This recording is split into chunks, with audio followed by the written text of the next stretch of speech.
So based on what you were just talking about here, this surprise, it's a proactive call. And so it takes manpower to do. I'm sure you've had conversations internally about how can we scale a proactive program like this. As we get bigger, it would get harder and harder to do. What I love is that you tied it and you're tracking that to ROI for the business too.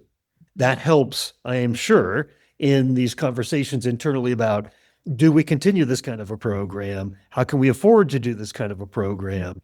And in our previous conversation, you kind of alluded to the fact that we don't ever want to be too big to proactively call and have conversations with our customers. Because not only is it ROI, but you said it just a minute ago, you learn so much from that conversation as well. Yeah, and to be honest, many whomever I'm talking to in my peer group in the industry is a constant challenge, and it's not a new challenge for many, many years, particularly in customer service or in a customer service insights team.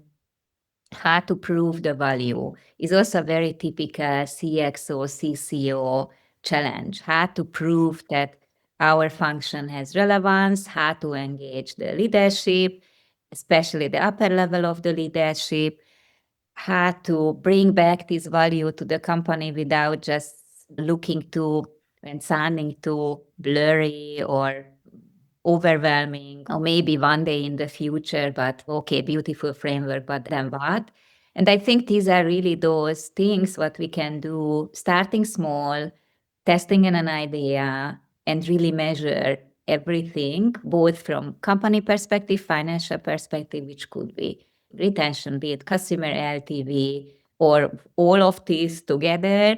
And the other thing that this is very highly contributed in our case, that it made much more easy to justify what does it mean when we say that we want to move the customer service from a cost center to a revenue center.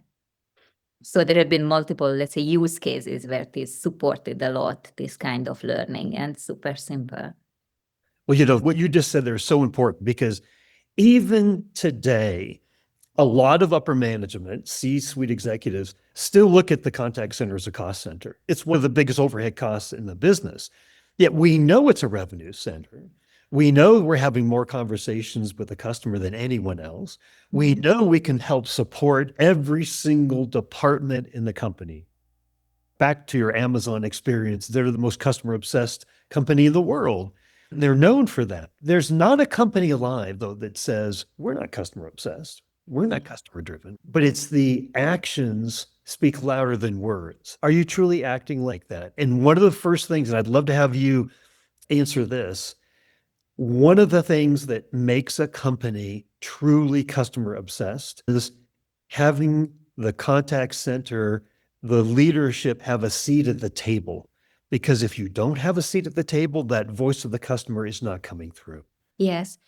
On the other hand, of course, is also true that the company can really be customer obsessed, which is the other side of the job title, let's say customer officer, that it doesn't mean that the chief customer officer is the only person who is representing the customer in a company, but supposed to be a person who both in the leadership and towards the entire company is creating the framework and the enablement towards everyone to act, to be able to act on behalf of the customers. What I mean is that through this framework, what I shared about how we measure the customer experience at each and every touch point, how do we measure and analyze both the qualitative and the quantitative side, but primarily on our end, on insights management, the qualitative side first, and then connecting this back to all the financials and the revenue aspirations of the company, and also providing the way how we provide with this data and information all various business functions.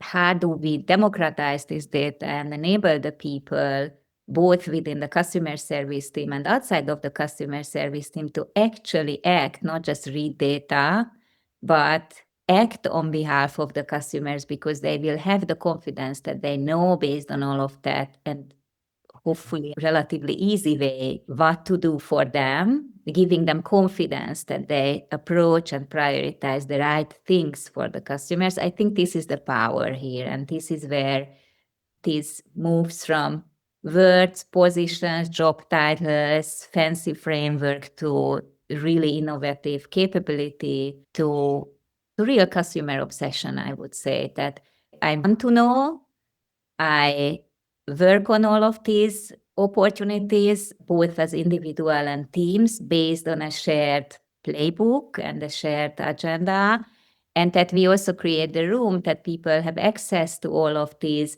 at any point of time. So creating an infrastructure and then certain extent mechanisms to work with that and also understand what is the impact of this development. So not only just handing out data and then run with that, but also continuously see what is the impact on the life of the customers or the behavior of the customers.